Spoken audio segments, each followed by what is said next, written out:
Everybody knows how hard it is to obtain a spot in the Osu World Cup, and with that comes the pressure to perform and to maintain the level of skill needed to compete against the very best. And then there's Zyntex. What? How have you been preparing for the Oceanic Cup? Yeah, I mean, preparation's important. I've been trying to stay consistent, play every day. Are you confident going to the tournament? I mean, I'd say I'm pretty confident, aiming for a top 3 finish. Jokes aside, Zyntex is actually a very strong contender in this tournament, having recently placed Seed 5 in the qualifiers.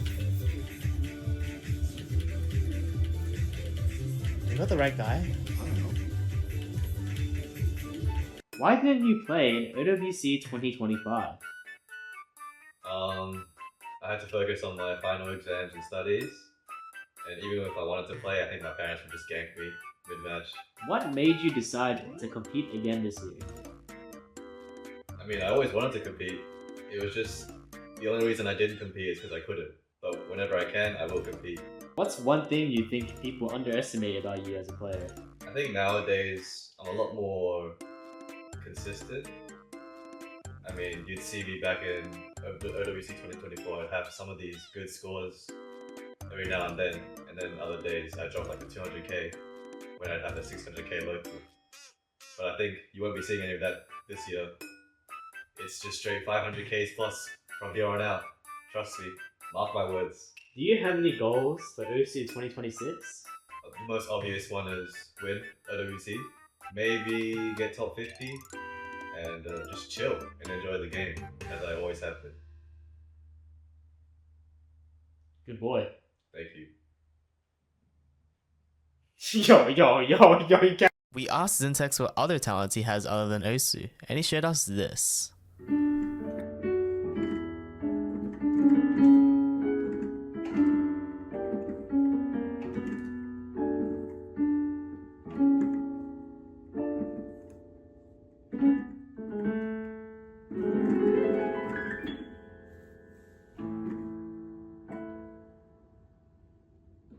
Hey, you're pretty talented for a dumbass. Oh!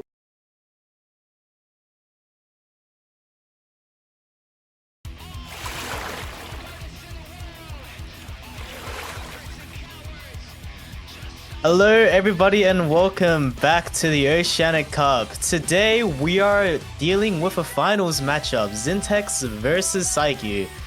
Pretty exciting matchup, pretty excited to watch this match, and we also have a guest commentator coming back once again for the third time, Teda. How are you doing today, Teda? Hey guys, I'm really happy to be here. I'm really thankful that you invited me for the third time back. This is a really close match. I'm really excited to see what will unfold. Yeah, definitely very excited for this match.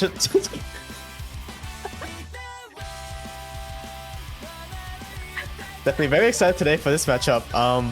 Zyntex, you know, Seed 5 player, one of the contenders for the top 3 in the prediction stream, and Saiyku, Seed 13, you know, doing his work in his bracket, making it to the finals, and you know, pretty good stuff from him. Anyways, as we get into the matchup,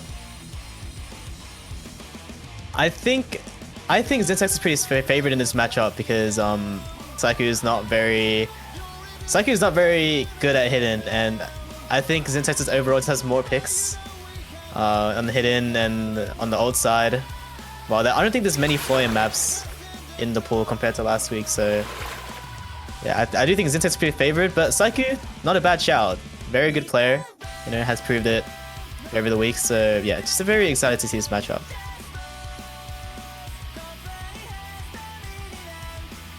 What do you think these players will ban? I think I'm gonna assume Saiyku right off the bat will ban the hiddens, and we see that he bans hidden too, straight up.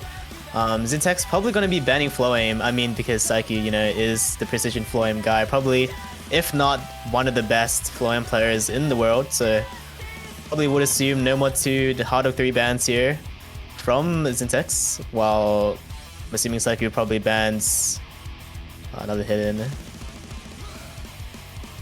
we'll probably be expecting to see some DT picks and speed picks coming out of Zyntex, while Saiyku probably picks the precision and aim maps on end. And we see that with Hard Rock 3 and No Mod 6 banned, and actually not banning the flow aim against Saiyku, actually prompting to ban the No Mod 6, which is not a bad ban considering it is a precision map, so definitely not a shocker there.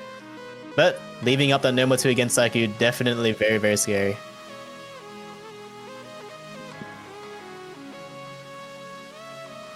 Saiyku banning that DT5 is very notorious for being very difficult reading, especially with that DT mod on. It's gonna be quite hard. So yeah, good ban. Yeah, good ban.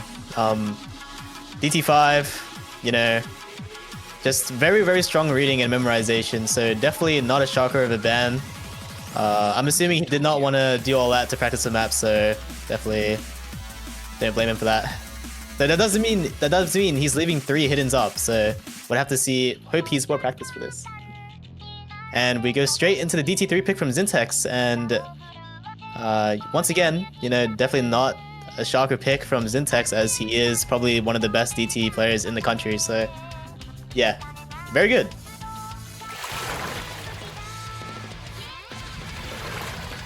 Gonna go ahead with the first map soon. Saiyku saying 100k scoring coming. I think he can get more than that. Yeah, I agree. Saiyku definitely not a bad speed player, but Zyntex, you know, if you've been watching his scores lately, FCing Fake Promise, Sky Arrow, and all of those maps, you know, his speed is kind of at his peak right now, so would want to see how Zyntex could do in this, but Saiyku also not a bad speed player, so definitely don't count him out on this one as well.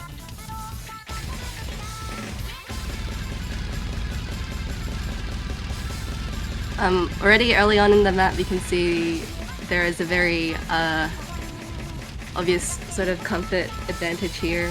Zyntex was maintaining that SS for a while, and Saiyku got that unfortunate 10% act difference. Yeah, straight off the bat, we can already see Saiyku struggling a lot on this map, not being able to keep up with the BPM. 83% accuracy, while Zyntex is just flowing through this map, 98% accuracy, as he's just comboing through these KI sections, while Saiyku is just eating the dirt, and Zyntex finally finds a break, but it doesn't matter, as Saiyku is currently on that 50k score. I think Saiku's a little sad. Yeah. Yeah, I think he's sad, yeah, with that sad face. Oh man. No, I thought he was happy. Oh, really? Nah. Nah.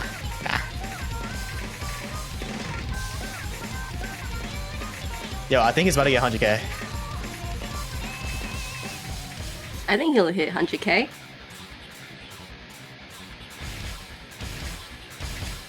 He's about to hit his goal.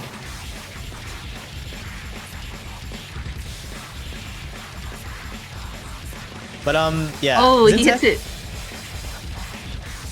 Zyntex, definitely not a bad score. 450k already into this map.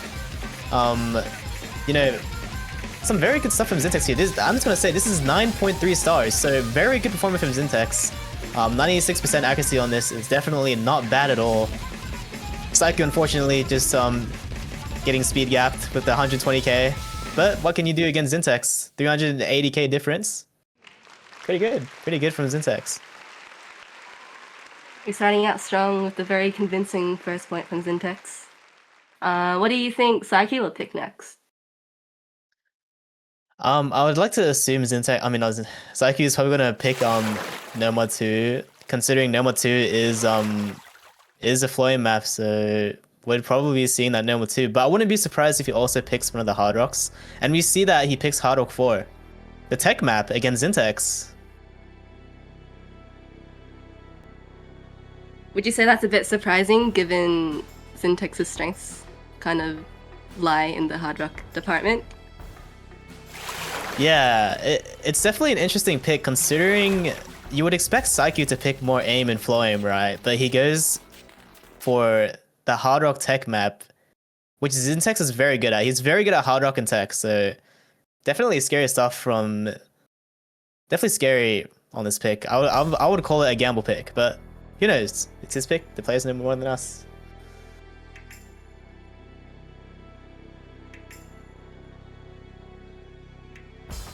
If this is Saiyku's first pick, I think maybe it's a sign that he's confident on it. Maybe we'll see a close map on this one. I don't think it'll be one-sided like the previous map.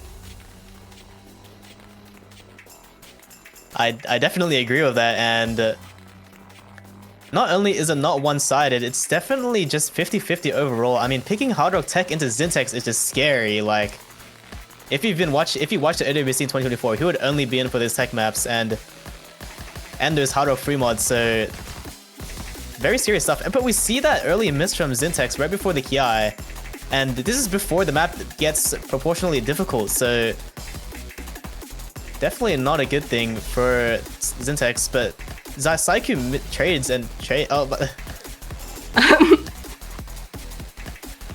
Oh, Saiyku trades. Oh, the score is getting close. anyways, Saiyku trades, and you know that's definitely good for no, Zyntex. He finds the pain miss, and now the score is evened out, 4,000 score difference, and yeah, definitely not what you want to see out of Zyntex on this map. And as he finds another break on this Floyum section. Saiyku with the combo advantage now. Oh, just kidding. Both players trading misses back and forth. Both players also having quite similar. Also,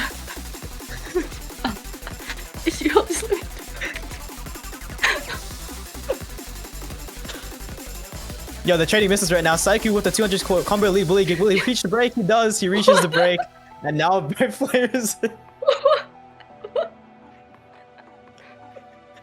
And now both players see the score difference, 19k, while Saiyku has the 200 combo. Yeah, definitely a scary position if you're Zyntex, as 200 combo is actually pretty big. Like, going into the next Ki. The next Ki. What? What did he break on? What did Saiyku just break on? No. Did you What forget was to that move break? his cursor? Oh my god. Oh my god. There's a chance for Zyntex now. The score difference is closing in. Only 10k difference. All he has to do is combo a little bit more. Zyntex can take this home. The question is, will he hold combo? And he doesn't. No, he doesn't. No. Saiyku. But Saiyku's all he has to do is comboing. hold combo. There's still a quarter of the map left, but Zyntex keeps breaking. The score difference is going to keep larger and larger. If Saiyku keeps holding on, I don't know if there's a chance for Zyntex, as Zyntex keeps breaking, but Saiyku finds a break. There's a chance for Zyntex. Zyntex can bring this back. All he has to do is just hold for a little bit longer. The score difference is only 30k.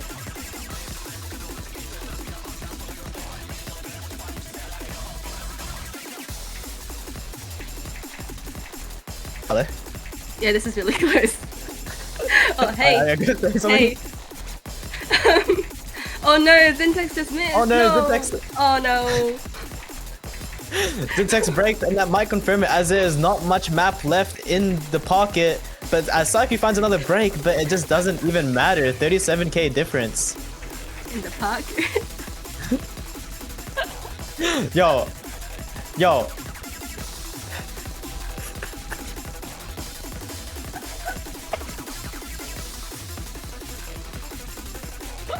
Anyways, as Zyntex just continues to find breaks, there's unfortunately no chance for Zyntex to win this point. But Saiyku actually going pretty insane on his ending. 300k on this map is not a bad feat either. Basically hitting everything in the ending with just like a few easy misses. Yeah, actually 3 misses from Saiyku. That is very impressive. I was gonna say this was indeed a very close map, so a bit of a risky first pick as well, but it works out for Saiyku. Both players now 1-1 and gonna move on to Zyntex, which he picks the DT4. Absolute banger this DT4 is. If you know tank, you know it's a banger. Monstrata DT ult map.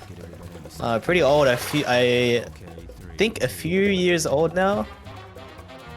So yeah, definitely a banger map. Definitely going to be favoring Zyntex on this one, as it is AR 10.5, and I'm not sure if Saiyku.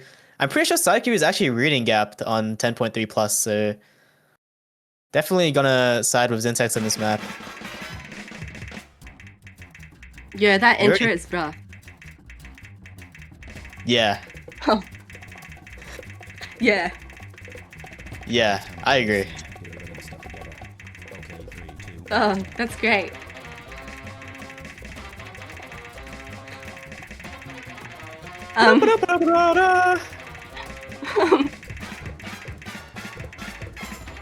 Yeah, keep singing.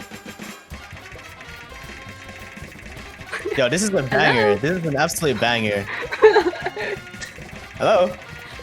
Hello. Both players actually matching each other. Oh, And he missed. sorry. But yeah, Saiyku with that 94% accuracy, he's still holding on. 600 combo. This map's pretty short. It's only like 2 minutes. We're already almost halfway through the map, and he hits that diff spike of the map. 650 combo in as Zyntex just keeps finding breaks. Saiyku is on 93% accuracy though, so there's still a chance for Zyntex on the road. Oh, Saiyku needs to find a miss if Zyntex wants to win this point here. We're already halfway through the map. He has no combo to hold back, as Saiyku is still FCing. This is absolutely insane stuff from Saiyku. 900 combo on this is no feat. Yeah, weren't we just talking about how Saiyku might get a little bit gapped on this map because of the reading? But he's actually just nearing 1000 combo. Wow. Actually doing very well. Zyntex does have that recovery combo building up, so... How is he still holding on? How is Saiyku still doing this, bro? Yeah. Because Saiyku needs to break now if Zyntex wants to win, but I think there might not be Is he enough gonna time FC? left. Is he gonna FC tanking match? No, he missed the intro. No! Oh wait, no he didn't. Oh my Did god. he? Yeah, Oh, he missed. Yeah, I thought he did. Yeah. Oh, Yeah, I think anyway. that was Zyntex who missed. Anyways, he finally Oh, finds anyways. a break, but that's still an insane score from Saiyku. 740k on this map. What a score, bro. What a score. That was actually insane. Very, very well played from Saiyku. First breakpoint of the match. Very solid believe 760k score on the DT4. I think in believe theory, so. this was not a bad pick from Zyntex at all. I think everyone's surprised that Saiyku played this well on this map.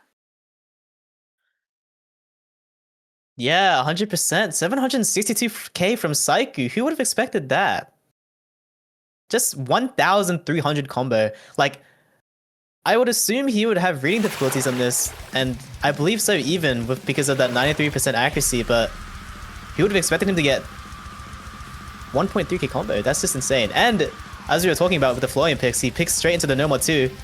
Definitely not a shocking pick from Saiyku. I think Zyntex himself is definitely also a strong flow aim player, but for Saiyku with that much more, much stronger flow aim experience might have the upper hand on this. But I feel like this might be close as well. Yeah, Thank you. no worries.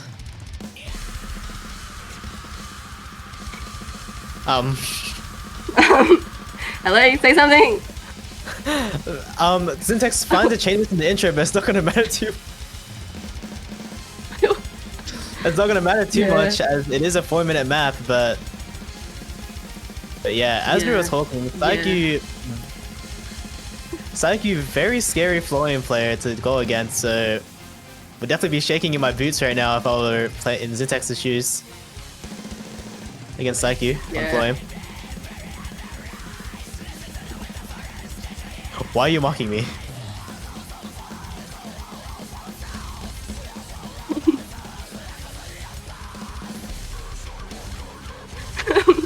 Hello, can you say something? I don't know what to say. Why are you mocking me? Both players holding combo. Yo, I'm trying to say something. Oh, sorry. No, Saiyku Saiyku broke! finds a miss! Yo, No! Saiyku breaks and Zyntex is still on that combo. 900 combo score lead shifts over to Zyntex now. Ak is also neck and neck, so comfortably showing Zyntex still holding that combo through all of these KIs and streams. Is he about to beat Saiyku on a flowing pick? Zyntex going so crazy on this number 2 right now. Both players have that similar Ak as well, but obviously Zyntex with that 1000 combo advantage doing really well for him. How is he still manages holding a combo to right now? SC, that would be so cool. As we get into the breakdown section, Zyntex still holding that combo, 1.3k combo on the map. Just absolute insane stuff from Zyntex. This breakdown section is actually very good for Zyntex if you want him to win this point, because it's just slow section and free combo for like the next minute. So Zyntex in very, very good shoes right now with that 700 combo lead. The question is, will he keep holding on to these during the Ki? Because playing against Saiyku on a Floy map and betting on him missing is definitely a scary feat, for sure. Yeah, for sure. Saiyku reaching that 1000 combo right now. The score difference is only 100k, and What did he Zyntex, miss oh my on? gosh, no. Oh my gosh, no. No! What did Zyntex I think there's miss enough on? time for Saiyku to take this point back. Maybe if he holds on. There's still a bit more free combo left, but Saiyku has to hit the most difficult part of the map to win this point, and Saiyku on hard parts and flowing. Is he gonna hit it? Zyntex chain missing! It doesn't help that It's going Zyntex over! is... Oh my god. It's going over! Oh my god. Saiyku's hitting everything! Oh my god. No way! Saiyku's going off right now. Zyntex has nothing to fight back. The scoreline goes over. It's going speedy fast right now. 15k to Saiyku. As we get into the ending of the map, that's Saiku's point. Oh no, bro, you have to feel for Zyntex on that one. That's so sad. But Saiyku going off as he finds a chain miss. Is there still time my for god, Zyntex? It's 10k difference. Wait, oh my god, oh my All god. Zyntex has to do is Wait, hold through Saiku's this missing again. ending. Oh He's my missing. It's going over to Zyntex. Wait, there's still map. Zyntex misses. But both players are chain missing it. The question is who will chain miss more? It's on Saiyku right now. Oh no. Saiyku has to miss if Zyntex wants But to... Saiyku hits standing stream and that goes over to Saiyku. Oh my god. Oh my god. No oh my way. God. Oh What a my point. God. That What was way a too point. close. That was way too close. What an absolute nail biter.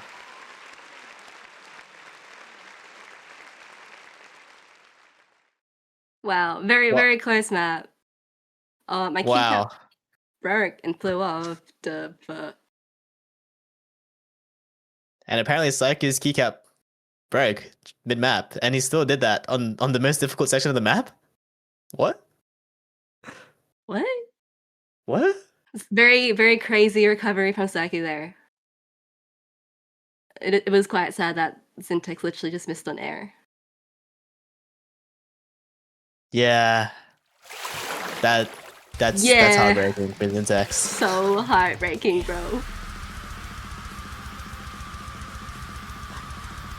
Anyways.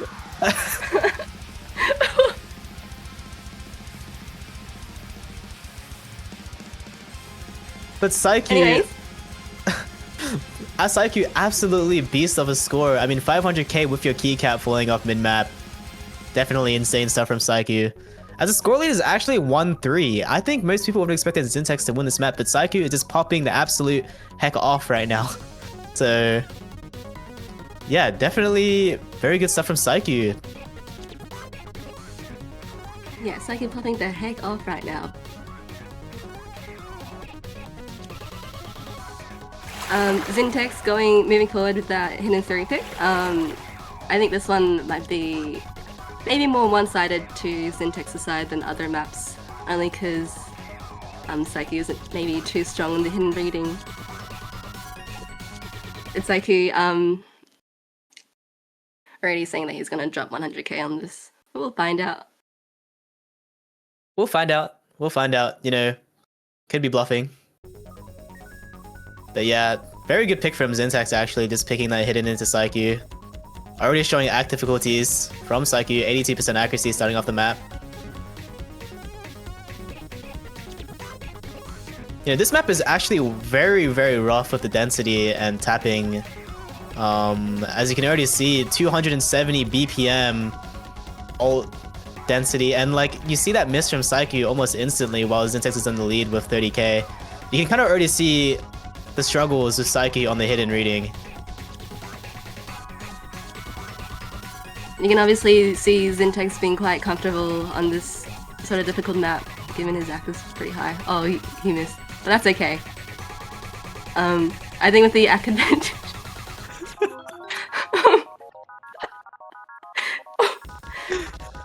What are you laughing at? Just let me talk. Oh, and he just missed. Oh man. Oh, that sucks.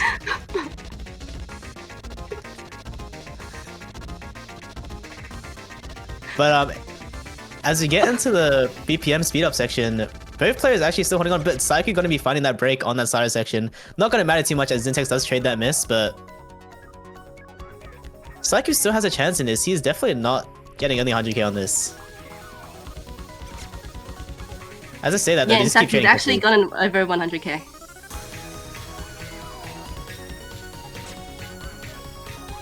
Zyntex finding a break. Is there time for Saiyku to bring this back? Maybe. If he holds maybe? on right now, he might have enough time. Yo, he has to. What is this section? Yo, both players are hitting this section. How? This looks kind of difficult. Saiyku finally finds a break, but Zyntex gonna be holding through that entire section. Unfortunately, missing on that pattern, but not gonna matter too much as Saiyku does miss on that, and you know, it's basically confirms that Zintex's pick at this point. 100k difference. Not much Saiyku can do about this, unfortunately, but Yeah, this map is hard. dude, this map is hard. Hard. It's difficult. It's really Yeah. Yeah, it's so hard. Ooh, cool slider. Yo, that slider looks like me. Yeah, you have the body in the middle, and then like the really round ass legs and the. Anyway.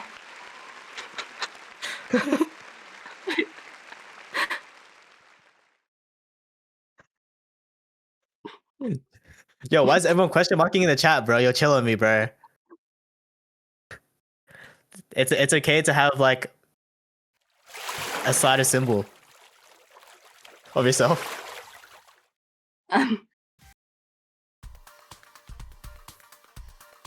Damn, face reveal. Anyway, it's really silent here. I was gonna say Saiyku moves forward with the hard rock toothpick. I think that's one of the his expected picks given his strength and precision. But Zyntex himself is not a bad precision player either. I think this one could be a close one as well. Yeah, 100%. And you know, Saiyku picking that precision map, like you said, it's not an unexpected pick from Saiyku, as he is probably one of the precision players on the map. As you see Zyntex playing Hidden 3 for some reason. Zyntex is gonna play the Hidden 3. I believe it will Yeah, fix itself. Yeah. Fair And enough. you know, even though Saiyku is probably one of the, if not the best precision player in the tournament, Zyntex is also not bad at precision, so can definitely see Zyntex pull this through. As we see an early miss from Saiyku, and this map's pretty short. It's like 2 minutes long, so any misses actually do matter. And as I say that, Zyntex does trade that miss already. Yeah, it seems like both players are struggling to maintain some combo here. As we go straight into the map now. Both players holding on. Pretty steady.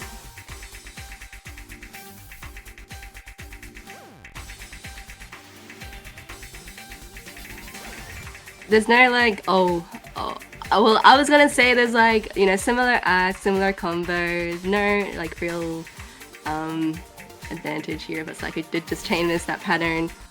No. And Zyntex just missed. Oh.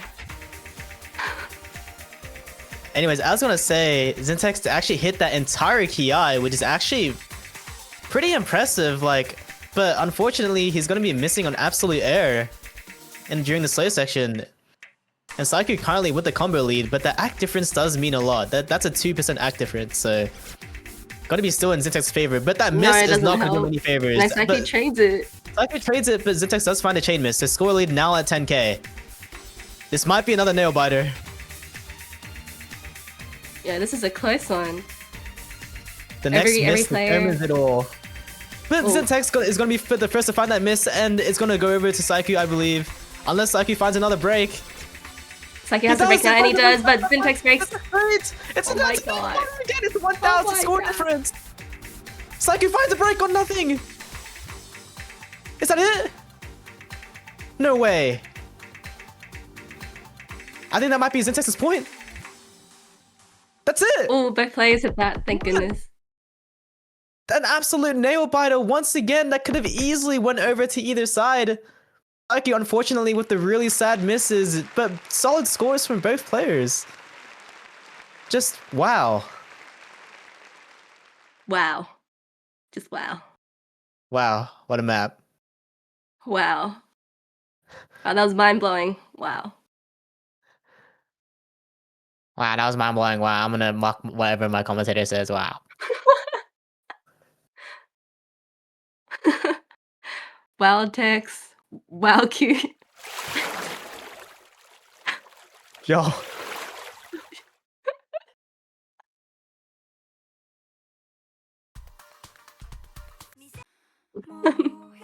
And Zyntex is gonna be picking the number 3, an Oceanic Cup custom. I don't believe there's been a custom picked yet. I believe. No, there hasn't. This is the first finals Oceanic Cup custom that's gonna be picked. The Nomad 3, a custom by Flying Tuna, Aishiteru. Basically just 170 BPM snap ult. So, yeah. Definitely not surprising this pick here. I don't think Saiyku is gonna be very strong on this pick. I believe I haven't seen Saiyku play this kind of ult before, so yeah, definitely a very strong pick. Definitely advantage side on Zyntex here.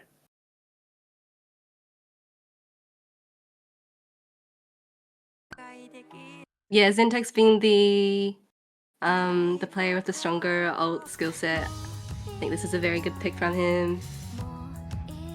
I feel like he might be a bit stronger, and this map might not be as close as the previous maps as well. As you Doesn't say that, help both that players both already missing. players, yeah. But Saiyku looking very comfortable. I think it's time we stop doubting Saiyku because he is kind of going off right now, and we always say he's not that good at this skill set and that, but he's kind of popping off, like 1.3k combo on the DT4 when we assumed he didn't have that good high R reading. Saiyku might be the underrated GOAT in this tournament. Loki. Yeah, low-key. And Zyntex did just miss, but Saiyku is holding on through all of these patterns.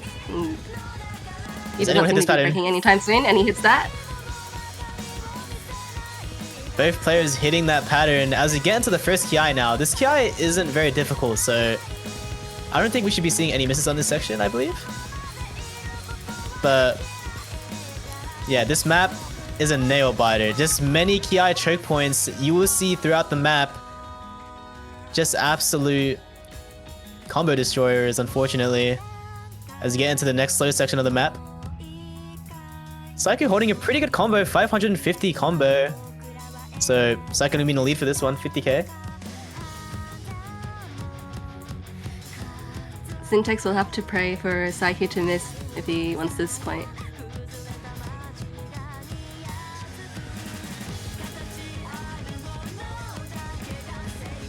As we get into the next section, are both players gonna hit the section? Saiyku breaks! And Zyntex hits it! This is Zentex's chance to bring the combo lead back. But he has to hold through the second Ki, and he breaks Oh no! instantly! That's so sad. And the sad part is, Zyntex was telling me how he got a 600k local in this sight read. So this is definitely underperformance from Zyntex, unfortunately. But Saiyku finds a break. There is still a chance for Zyntex, despite the 50k combo lead.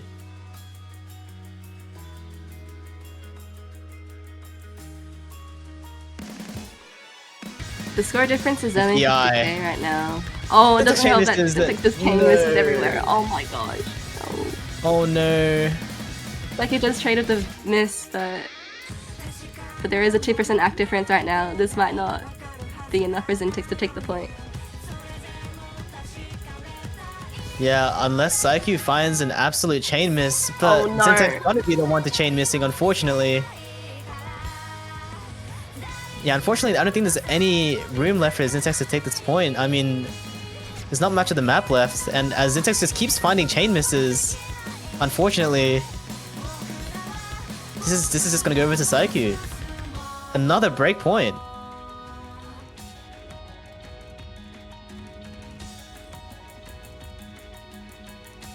Very strong performance from Saiyku so far. Taking how many breakpoints is that? Is that 2 or 3? I believe 2 breakpoints so far. Yeah, definitely an unfortunate underperformance from Zyntex. Given how you said his site rate was like 600k. Yeah, unfortunately, going to be halving that local. Definitely got a feel for Zyntex here. Definitely a mental match, but yeah, he just has to move on and move on to the next pick since he actually still has DT2 and DT1 that he can pick against Saiyku. That would be opposed to DT1, but Saiyku actually opts for the hit Hard Rock 1 Warcry. We are about to see Warcry, guys. Warcry Hard Rock. It's picked. It's done. Let's go. W pick, bro. Yo, we love Warcry. Yep. Hey, have you seen the map? No.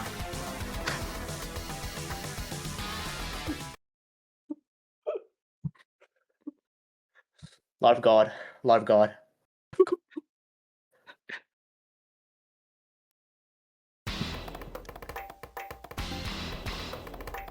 Yo, the dude in the background, like he looks like you. Oh, really? Yeah. Oh, yeah, I agree. Yeah, he looks like me. Level 100 goal? Yeah. I agree, dude. Hello? Why not talking? Yeah, I'm happy for you. Damn, I wish I was level 100 gold. But anyways, this map is just absolutely scary. Just non-stop aim for 4 minutes with Hard Rock, so very, very scary map. And I believe this was OWC 2024 No. 1, and this is the same map where I disconnected and lost against America in OWC 2024. No, that's so sad. No. Anyways, both players having similar rack. Both players have missed. Zyntex unfortunately finding that first miss. Yeah, Zyntex finding the first miss, and Saiyku's still holding on that combo. 600 combo, and he hits that slider aim section, so a big choke point out of the road for him. Saiyku in a very, very good position right now. It's actually popping off right now. Like, he looks so comfortable in this, low key. Nah, high key. His aim is so crisp and clean. I agree. Hello? Hi. Oh, this tracking arm was unbuttoned. But Saiyku's still Saiyku holding during on that that 1000 combo. combo. Yeah. Yeah, and Yeah, Saiyku holding on that combo. let me. Saiyku's gonna be holding that one. Saiyku unfortunately breaking, but doesn't matter as Zyntex did trade that miss, and Zyntex unfortunately gonna have to be doing a lot of work to win this point as he finds another break. Definitely uncharacteristic from Zyntex on this match, unfortunately. You would be expecting to see more higher performances, but maybe just having a bad day. Other than that, Saiyku on the other hand is currently performing very, very good. 500k on this is no fee at all. Like 1000 combo, just wow, good score from Saiyku already. Unfortunately, Zyntex, there's no room for Zyntex to win this point, as it is 160k difference, and Zyntex is going to keep finding misses, but that is the 5th point on the board now for Saiyku. 3-5. This would be probably, aside from Ploppet versus Drox, this is probably going to be one of the upsets of the tournament if Saiyku does win this point, which would definitely be a shocker to see.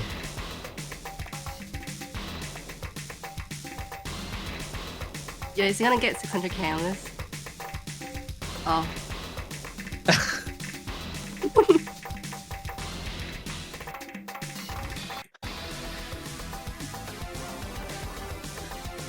Your 564k from Saiyku on this app. Very strong performance. Yeah, Saiyku with that insane 564k score, definitely, you know, probably that score is probably not going to get beaten in this tournament, other than a Secret Box and Atkins. But you know, Saiyku performing very, very well in this tournament. Definitely shocked to see this performance coming out of Saiyku. Doing revenge for his New Zealander friend Emobis, as Zyntex did sweep Emobis 6-0 in the round 16 bracket. So just doing some nice little revenge. He could do that nice little revenge if he does beat Zyntex, but Zyntex gonna be opting for that DT1 pick W Powler in the chat, as it is a Powler map. So yeah, W Powler. There, I would have expected Zyntex to actually be picking DT2 than DT1, but I think he's scared of Saiyku's 250.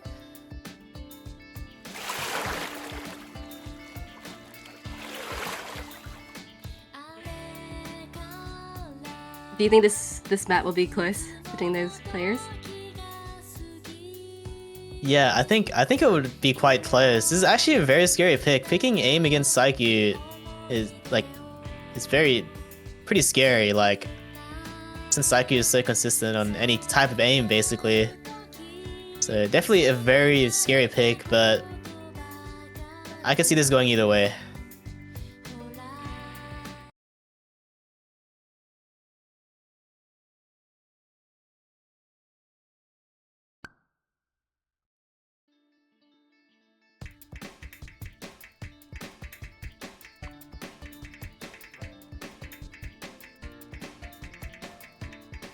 Let's get into the map now. You know, this map is pretty brutal when it comes to aim. 300 BPM awkward aim for basically like 3 minutes. So if you're not comfortable in this type of aim, it's kind of doomed for you. But both these players, Zyntex and Saiyku, up tier players of the Oceanic scene, we'll be expecting some pretty good performances from the both of them, as it is DT aim. But yeah, this map does not let go.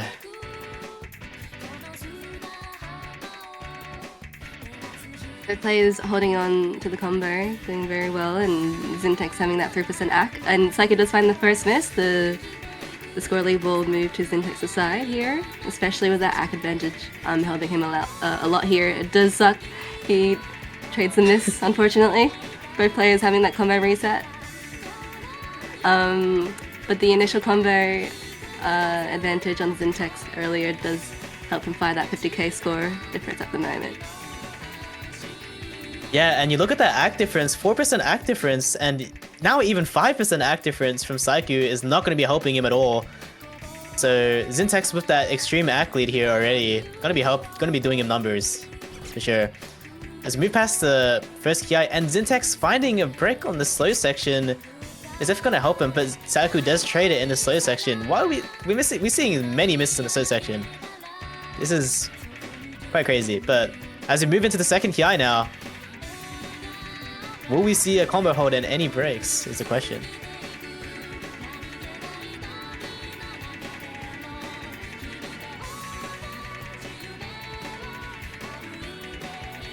Zyntex nearing. Oh, hey.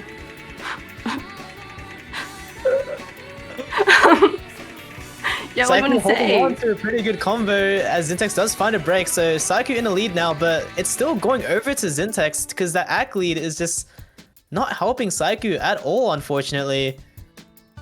And as we get into the last Ki, and Saiyku seems pretty sad as he draws a sad face, Sag. But I thought he was happy. oh, I think that's a happy face. I think it's elated, actually. But we move into the last Ki now, and Saiyku has to hit this difficult part, but Zyntex finds another break. Is there a chance for Saiyku? He hits that. That's the hardest part of the map. But Saiyku has to hit the rest of the last Ki to win this point. But the scoreline is just not moving because the ACK difference is just so big. 92% accuracy while Zyntex is on 97. That break is going to have Saiyku, but Saiyku going to be breaking, and unfortunately, that's going to be Saiku's point 4-5. But a very, very nice try from Saiyku. He held that combo for so long throughout the last part. Unfortunately, the ACK difference is just not going to be helping him, unfortunately.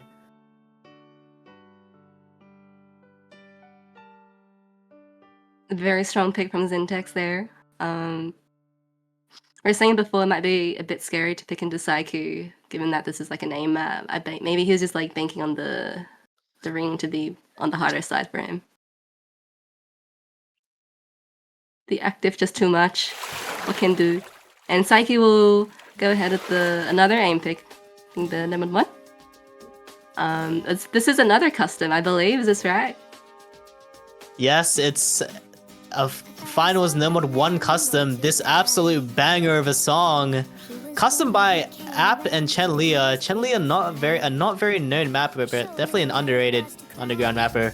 So very excited to have them on board. Thank you, App and Leah, for mapping for the Oceanic Cup. But yeah, they're very excited to see this map. An absolute banger, if you will. But yeah, banger of a map. Saiyku picking this map definitely not too shocking. You know, Saiyku just has been picking a lot of aim and flow aim in all of his matchups, but Zyntex definitely not someone to count down on the know what aim. So could go either way here, but gonna be favoring Saiyku on this one.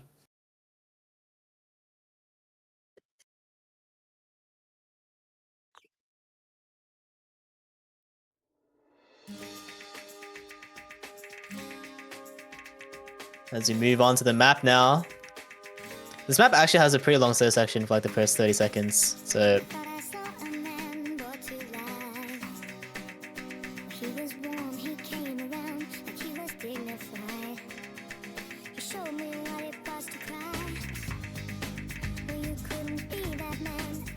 listening. Yeah, do you like the song? Yeah, it's a banger. It's a banger, if you will. Oh, if I will? Okay. Yeah. Okay, I will. Oh, that's great. As we move into the first Ki now, both players hitting it pretty comfortably so far. No misses from both players. Zyntex gonna be the first to break, unfortunately. But Saiyku is hitting most of the first Ki. If he holds it, Deuce and Star Ki, this would be very, very huge for Saiyku. As he's just hitting everything, Saiyku? Saiyku? Saiyku hits the first Ki. This is... wow. Saiyku going Wow. absolute god mode. Saiyku going absolute god mode on this first Ki already, and the question is, will we hold on to the second Ki? As Zyntex, it does have a bit of combo left, so it does. If Saiyku does break, there's a bit of room for Saiyku to come back on this. But damn, these jumps look huge. I did not remember these jumps looking this big. Zyntex unfortunately finding that second miss here. Saiyku just going ahead with the nearly 1000 combo here. Doesn't seem to be missing anytime soon. Not good for Zentex's case here. Saiyku doing very, very strong in his pick. Yeah, now we're just halfway through the map and he hasn't missed at all. His aim is just too good. Yeah, he hasn't missed at all, and like, it's just like...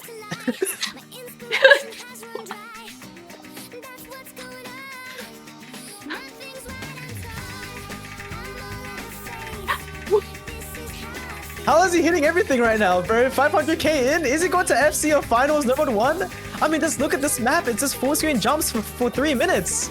Is Saiyku going to FC this? What is Saiyku doing? Oh, he finally finds a break. No. He finds a break, but he's at that 600k.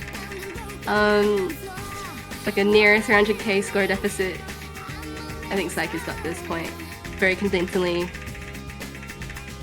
Very good. How much combo was that? Like a 1000. That was like 1.1k. Yeah. Very insane performance from Saiki here. Yeah, what a score from Saiyku. Like, 650k on the finals number 1 is just absurd. Especially in the Oceanic Cup where the maps are quite skill capped, so... definitely impressive stuff from Saiyku. Just what a performance, man.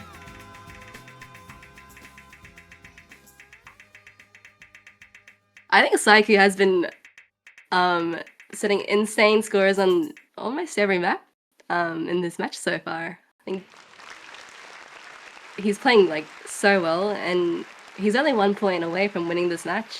If he can close it out.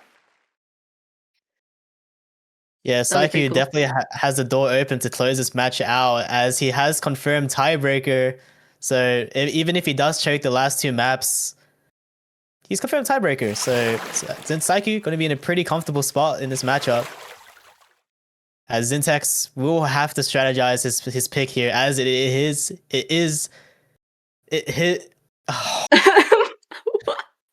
what? It is his last pick of the tournament. I'm in the match. Oh my god. Yo, what? It Yo, is his today last we're pick commentating the of grand match, finals. sir. Um, It is his. Oh, oh, sorry, I'll let you speak. it is his last. No, you can do it. It is his last pick of the match, so he would need to strategize pretty hard for this last pick. DT2, No Mod 5, No Mod 4 being the last 5 picks, and if I was Zyntex, I would go for the DT2 pick, as I believe Saiyku isn't as comfortable on the speed as Zyntex is, and he also has No Mod 5 available, so all these picks actually favoring Zyntex. Oh, and I did forget about the hidden Guess one being we're- available. Yeah. I And guess we're the hidden one pick. And I do get the strategizing around this pick, as it is hidden, but picking aim into Saiyku right now is kind of nails, but the hidden, I'm Very not sure scary. if it, yeah, I don't know if the hidden is enough to, like, To, I guess, I don't know. debuff Saiyku. Yeah, to debuff Saiyku, so this is kind of a nails pick. Would have expected more of the speed picks, but yeah, definitely going to be favoring Zyntex on this one. What do you think? I think this is a very scary pick, given how dominant Saiyku has played on all of these A maps. He's put on insane performances across all of these A maps, so it is a bit surprising for Zyntex to pick this. Might be just banking on the fact that Saiyku will fall over just because it's only hidden. I think there are better picks, but obviously Zyntex himself is not a bad hidden player or aim player, so I think this one will be a close map. Yeah, I definitely do agree. And as we see that miss from Saiyku, maybe struggling already with the hidden department, as he does find another chain miss in the intro here. But Zyntex does trade it out, but still gonna be favoring Zyntex here. Not a short map actually, around 3 minutes long. So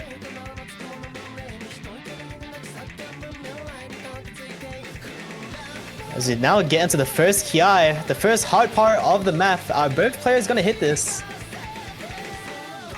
They both hit it, but Saiyku misses on the slider! Zyntex in the driver's seat now to bring this map point. Otherwise, it's do or die, but Zyntex finds a break and is not going to be captivating that combo lead. But as Saiyku breaks again, it's going to be traded. Now it's neck and neck. As Zyntex finds it, what is this? Abyssal! What? Abyssal mode! Zyntex going Abyssal mode, but score lead still neck and neck. It's still Saiyku hitting that entire difficult section. 170 combo. So Saiyku in the driver's seat, as Zyntex unfortunately does not stay, as they say. But now, still, Zyntex still has the chance.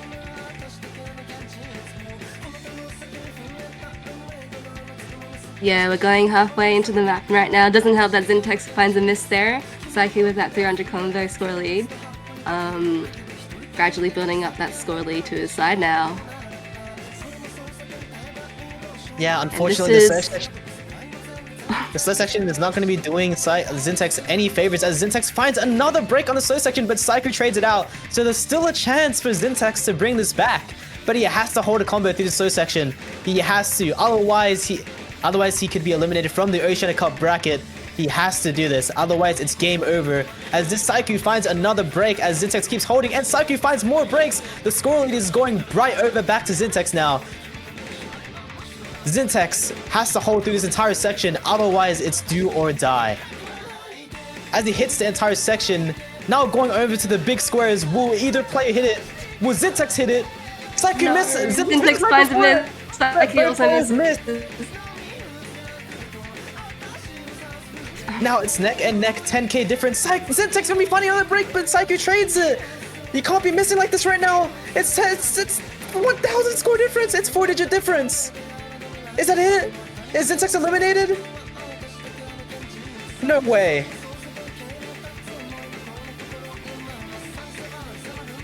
There is no way Zyntex just got eliminated like that. That is so sad. That is heartbreaking. Aw.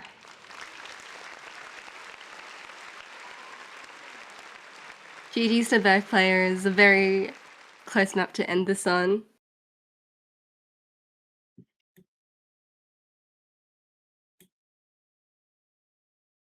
And with that, I believe Zyntex will be eliminated from the Oceanic Cup tournament.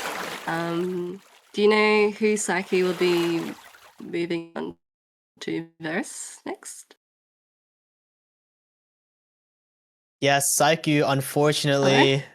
Okay. Saiyku going to be winning the match. Congratulations to Saiyku as he will be moving on to the top 4 bracket. He will be versing the winner of Paolo versus Treyarch, so make sure to stick around for that. And actually, right now, in 3 minutes, Paolo versus Treyarch. Why are you laughing? Saiyku onwards. Bro, this isn't biased, bro. Like, bro. But congratulations to Saiyku. You know, gonna be moving on to top 4. A New Zealander in the top 4, so gonna be doing good deeds for his country here. Going to be versing the winner of Paolo versus Treyarch, like I said, so make sure to stick around for that in around 3 minutes from now. And unfortunately, Zyntex is going to be eliminated. An absolute crazy of an upset from Saiyku beating Zyntex, but an absolute insane performance coming out of the New Zealander here. But unfortunately, have to feel for Zyntex. That hidden one was just heartbreaking, man. GG well plays to both players. Insane performance from Saiyku today. And a very, very good effort to Zyntex for putting up a good show. Many of the maps were so close, it could have been anyone's point at any time. So well done to both players, and thank you Zyntex for playing in the tournament. Yes, thank you Zyntex, and big congratulations to Saiyku for beating Zyntex. Big congratulations. As we now move on to the Paolo and Treyarch, and me and Taito will now be taking our leave as we now have new commentators Gammy and Mavs for Paolo vs Treyarch. So yeah, make sure to stick around for that. Bye.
Yeah, so in 2026, I mentioned it before, but there's going to be some tough competition making it into the team this year. So that's probably like what I want to the most, is just to make the Australia roster again. I think, yeah, I just want to improve. I'm not really going for much in like the PP department. I don't really know like what's going on there even, but I just want to better myself as a player and play more. I haven't been playing too much, so. How did you feel after the choke in OWC 2025? Oh boy, it's like, I remember it like it was yesterday. So I don't think it affected me too much because, you know, we always have next year, right? So yeah, we just gotta keep trying. Favorite OSU player? Oh, that's a tough question. There's many names to choose from. If I had to say one person, O/. I miss that guy. Most improved Oceanic player of 2025. That would probably be like Xavier and Cloppet. I think, I remember Cloppet, he was doing his tryouts for OWC in 2024, and I think it was like genuinely like some buns. So like, in 25, like when he actually made it, like all the improvement paid off. And Xavier too, right? Like, he improved so much. They both played a lot of tournaments in 2025. Best player in OSU. Why you look at me like that? Yeah, so like, again, besides myself, I think you're actually alright. I think, but yeah, going back to my favorite player, I think O/ might be the best player in OSU if he kept playing. Best player in the Oceanic Cup who has signed up. I don't think there's any question about it. I think it's just a ticker box. He's just too good at every skill set. Yeah, what can you do against him? Alright, thank you for having me. I mean, actually, you should be saying Thank you for having me. Yeah, thanks for having me. Yeah, no worries. It was a pleasure to have interviewed Paolo. Yeah, thank you. Thank you. I'll be taking my leave. Alright. Goodbye.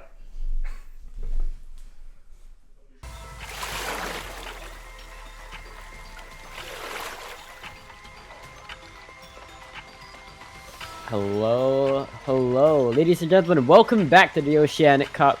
We are right back with the action. You just witnessed Zyntex versus Saiyku, a very, very exciting matchup, and I think this one will be as exciting, if not even more exciting than the one you just saw before. It's going to be Seed 3 versus Seed 4, Parlor versus Treyarch. Probably one of the closest matches, I mean, the second closest match I think we have on paper this week. My name is Gamikrola, or Jamili, and joining me in the commentary booth is the lovely Mavs. So Mavs, how are you doing? What are your thoughts on the matchup that we have today? Yeah, I'm doing very good, Gammy. Thank you very much. This is going to be a good matchup. I mean, we came just off the back of a pretty damn good match between Saiyku and Zyntex. Dare I say, quite an upset. I would think a lot of people probably had Zyntex favored to win that match, and Saiyku coming out strong, getting a big victory. So already good matches to see to kick off the weekend. Of course, we've got this banger today. Many more bangers coming up, but yeah, this one should be really good. Pala, Treyarch, on paper, of course, qualifying at seed number 3 and 4, respectively. Pala at 3, Treyarch at 4. So I think this should be a very, very good match. But obviously, we're having a little bit of a chat with the maps beforehand, before the match started. I think the only downside for Pala going into this matchup is just going to be the tapping weakness. And now neither of these players are tapping players, of course. I think if Treyarch was versing almost anyone else remaining in the tournament right now, he'd probably be banning tapping. But Pala is probably the weakest tapping player still left in the tournament. So Treyarch is most likely going to abuse those maps that aren't banned from Pala. And then on the other end of it, we have Pala probably wanting to abuse some of the reading. But of course, there's not going to be as much of that reading to go around as there is the general tapping mechanics in this map pool. You've got the hidden 2, you've got the DT5, and a little bit of that hidden 4, but, you know, Treyarch can kind of ban those out. So curious to see how that goes. Yeah. Yeah, I think you summed it up very well, right, Maps? I think a lot of this matchup is going to be decided based off how well Paula is able to navigate around Treyarch when it comes to the tapping picks. Because Paula, by no means, you know, the weakest tapping player in the world, but at least relative to the competition that we still have left in the tournament, it's definitely going to be turbulent waters for Paula on a bunch of these tapping picks, especially against Treyarch, who, you know, in the past few matches, or the past few matchups that I've seen them play, you know, I think I underrate Treyarch a lot on the tapping picks, so definitely going to be using that to his advantage throughout the course of this matchup. But we get into the bans, and they're going to be very, very expected. Treyarch taking out 2 hidden picks. I believe hidden 4 is the other really, really weird reading map left in the pool. So taking out the 2 reading maps, the 2 hidden reading maps from Treyarch definitely makes a lot of sense. And Paula, of course, taking out the 2 speed picks in the double time. Really, it's as picture perfect and as expected as you could get. But with that, we're going to get into the first pick, and it looks like Paula's going to shoot his shot off right at the beginning with hidden 3. Oh boy, Maps, we were just talking about this one. Yeah, this is probably the most volatile map in the pool. I mean, if you haven't seen this map yet, I'm not sure if it's been played so far in that last match, but this is just an insane map. I really can't give it like a label in terms of a skill set, because it has so many different factors to it. It's, for starters, the map is 274 BPM, which is just strange. But then on top of that, it's hidden, and it's like weird, gimmicky, tech, ult, sliders, random overlaps, reading. There's no label for this map. It's just kind of everything. And as you can see already, this map is just insane. This map really just throws you into the deep end with the slider density that these players have to contend with, right? Early stages of the map, and both of them find misses at the exact same place. It's just gonna look like it's gonna shift slightly in favor of Paula going into the break, just off the back of an accuracy lead. But look at that, the BPM change, the rhythm change. I mean, it just constantly just throws these players into more and more turbulent waves. I mean, what can you even do right here? Treyarch currently holding a slight accuracy lead over Paula. Is gonna look to narrow that score gap even further, and it does go below that 10k margin. We get into the next bout of speed. No way. Loses so much accuracy. I mean, this is what we are talking about, right? Like, Paula has the advantage when it comes to the hidden, but does not have the advantage. The same cannot be said on the tapping. Treyarch just is leagues ahead in that aspect. But of course, the tapping, oh no, the tech comes back in, and it catches Treyarch out as we move into the KI. Yeah, I couldn't believe both players comboed through that really weird slider section, but Treyarch follows it up with a break, and now Paula with the lead. Accuracy is pretty much matching, and you can really see I really couldn't have picked a favorite for this going into it. And there's a double reset, both players going down, but it is going to favor Paula because he does have that slight cushion. Accuracy still neck and neck, final quarter of the map, and it really just picks up more and more. As you can see, the patterns don't let up. It's just getting more and more ridiculous as we go on, and this really could go either way. It's 10k, and there goes Paula. Treyarch now gets the swing back, 5k in his favor. And if he can continue to hold, he will take this one through to the ending, but these pads are ridiculous, Gabby! Oh my goodness, it is still 20k in favor of Treyarch, but that lead is gonna get more and more dangerous as we move into the ending, and Paula just can't seem to find a grip on the map. Chain misses the entirety of the left side of the screen, and Treyarch is gonna walk away with a break point on the very first pick of this match. Oh my god. Those speed up sections are so just volatile to watch, man. So easy to find breaks, but Treyarch gets through one of the harder ones towards the ending, and Paula does not, and that's all the difference was. Lower max combo by about 100. Look at that. 460 to 550 from Paula. Like, Treyarch just had more combos overall over the course of the map. And that instant pivot to the no more 2, I mean, Treyarch is not looking to give Paula, is not looking to show Paula any mercy whatsoever. We are talking about the mechanics being a rough spot for Paula, and it's clear to see that Treyarch knows that he's going to instantly go for that no more 2. This is a 220 BPM stream stamina map. Really nothing much to be said, right? It's metal, it's rock, it's just so stamina intensive, and if you saw how Paula performed on last week's no more 2, it was pretty rough. So looks like Treyarch is just going to look for the speed angle to steal more free points from Parla. Yeah, like, and if we're in earlier rounds, Pala can definitely get through a lot of this tapping, but we're in finals now, man, and these pools are not easy whatsoever. You can see Pala takes out DT2, DT3, right? But in comparison to the reading maps, where there's only really Hidden 2, Hidden 4, and DT5, we've got DT2, DT3, no Mod 2, no Mod 5, I think, yeah, Hard Rock 3, so it's like there's just a lot of options here to go in for tapping for Treyarch, and yeah, I think at least no Mod 2 and no Mod 5 are going to be pretty free picks for him. I would say this is going to be tough for Paladin to test on. Yeah, I mean, that's the thing, right? Having an advantage on an entire genre of a pick, not just, you know, like reading is a small subset of like rhythm or rhythm/control, but you know, tapping or mechanics is its own. It's a whole ballpark, right? It's its own sort of category of map, and the fact that Treyarch just has such a big lead and such a command over these picks, it's gonna be very, very difficult for Parla. So it's gonna be a fight for survival in the early game, as we mentioned before. Enough said about that. Let's jump straight into the map, and actually Parla seems to be holding a pretty good start, holding a 1% ag lead against Treyarch. Hold up. He's doing well out of the gate. My question is, how long will it last? Are we gonna see stamina drain as we get deeper into this map? This map doesn't really let up. It is 220 BPM as well, which isn't really gonna do any favors for a player that isn't comfortable on the, you know, really difficult tapping maps. And you see Pala, I think, losing a little bit of juice on that longer pattern, maybe misaiming the flow aim. So maybe he's still gonna be okay moving forward, but Treyarch's gonna have definitely an early lead. Another miss from Pala. Looks like potentially it might already be losing a bit of the stamina, which is worrying going into the more harder sections here.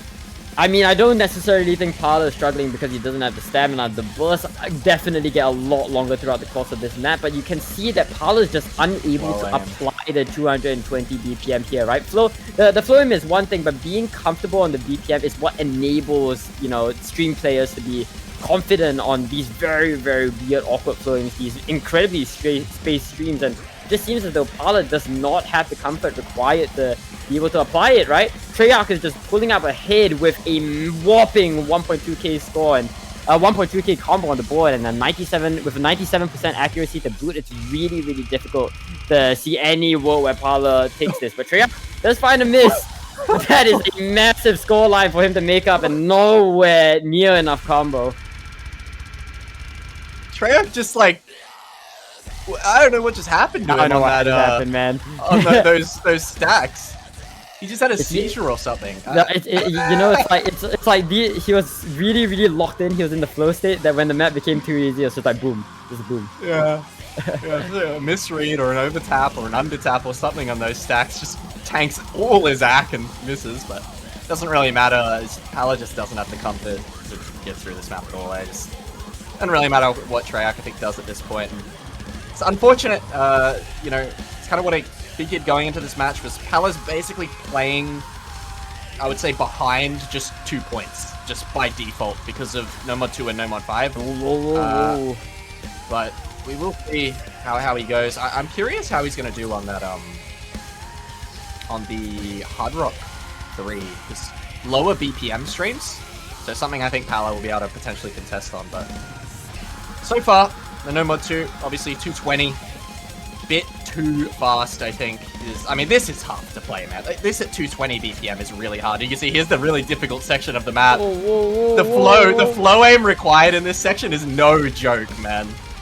Yeah, no, this map is absolutely brutal. Really nothing much to say from this point on, right? We're moving into the last quarter of the map, and I want to, you know, arrow back to what you were talking about with the, was it the Hard Rock 3? It was the Hard Rock 3, yeah. Very interested to see if Parla has a better time on a map like that. We'll see if the 10 BPM decrease, or I believe it's 14 BPM to be exact. Gotta see if that, you know, drop in BPM is gonna be enough to give Parla enough, enough comfort to put out a better show. But of course, where that map lacks in raw speed, right, it definitely makes up in the flow aim. Like with the Hard Rock as well, the CS just becomes so much smaller, and the demand that the right hand demand that it puts out is definitely something that's gonna be rough for Parla to make up, especially given how much he's struggling on a no mod 2 like this. So with that, that's gonna be another point going to Treyarch's side. It's gonna be 0-2. Treyarch converting that early break point into a lead. And now Parla is on the early back foot.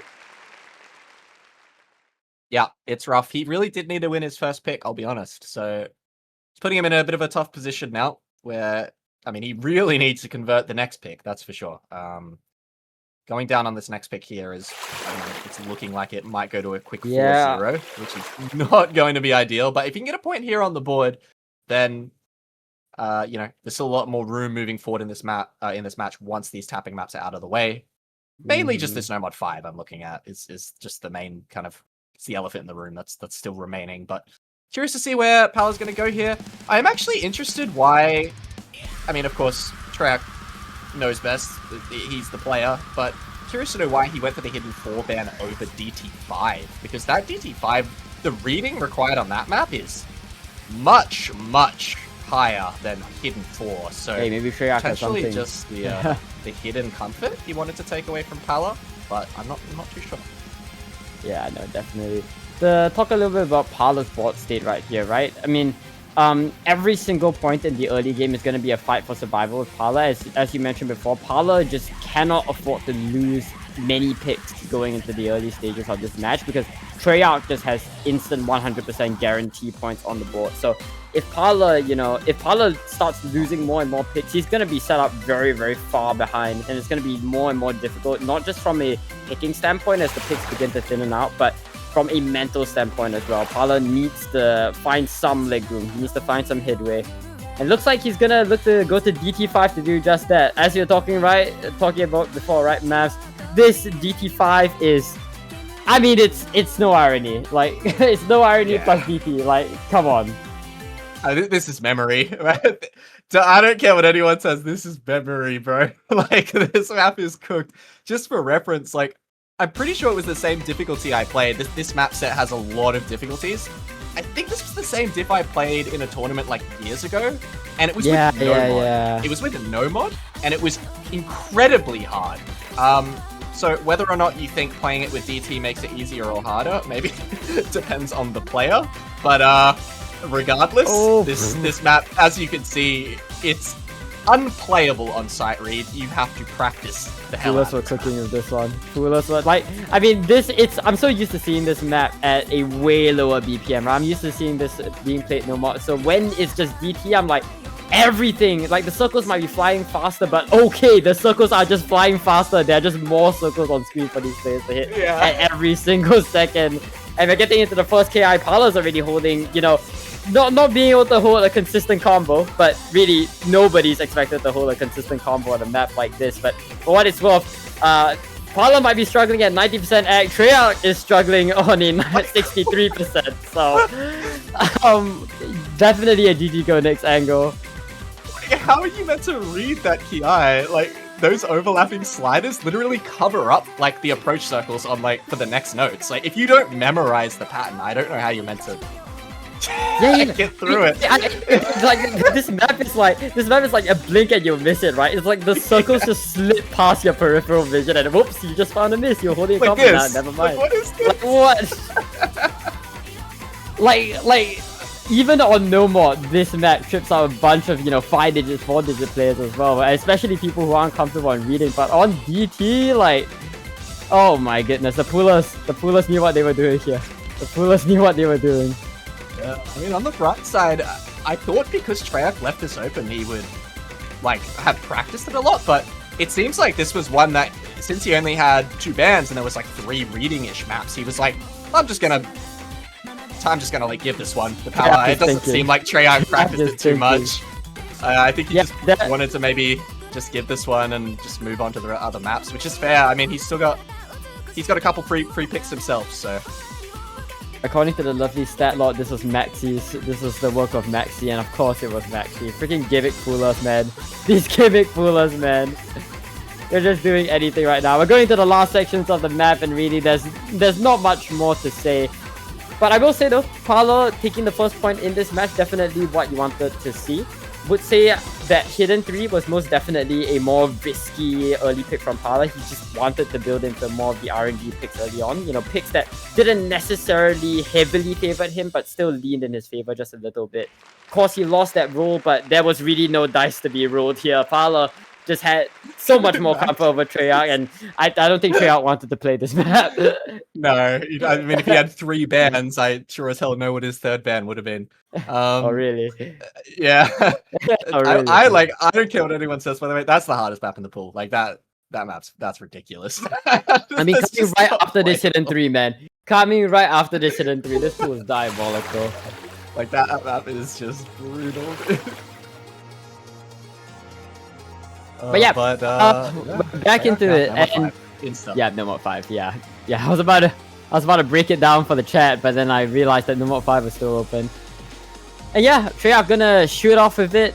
This no more 5 is, you know, high speed.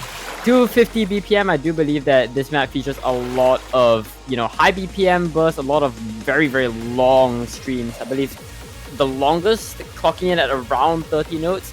But of course, the main point of contention, it sort of contrasts the more flowing intensive Nomad 2 with a lot of speed stamina. So 250 BPM is the name of the game, 30 BPM higher than the previous mechanics map that we just saw, being Nomad 2. And yeah, prospects are definitely looking up for Treyarch on a map like this. Hey, look, if you're tuning into this match and you're hoping for close, you know, good maps, just hold on for one more map. Because I know we've had 2 in a row that have just been massive blowouts, and I don't think this one's going to be any different, unfortunately, because I think this is going to be even harder than the Noma 2 was for Pala. So, you know, with it being 250 BPM and the streams as well having, you know, some of them being quite long. So I mean, it's going to be really rough for him as well. But I think after this, going forward in the match, we should have a lot of good maps. A lot of I mean, maps. that's just how a pool size this big works, right? I mean, Yeah. when we are really, really late into the tournament, when we have 5 double times, you know, they're bound to be a bunch of free picks that slip through the bands of these players. So, yeah. With that said, we are off to the races very, very soon, and you know, after this spin-up, we should be able to see what the true grit of the map is all about. Treyarch gonna be the first one to find the miss. Pala actually gonna look to take the early lead in the aim, but look at that shake on the cursor. I mean, the struggle is real for Pala here. The accuracy actually kind of in favor of the left side, but once you get into the streams, that's where we're expecting to see some of the shred coming, and that's where we're expecting to see Pala fall short. Yeah, I don't think his comfort here is going to last. Unfortunately, you can see this map does not let up, and it's a sick map, by the way. This map is so cool. I'm very excited to see, you know, this potentially be played in like, you know, Box vs. match or something. That'll be like really cool to see. But yeah, as you can see now, Pala. What the hell is happening? In saying that, Treyarch's accuracy is actually lower than Pala, but here we go.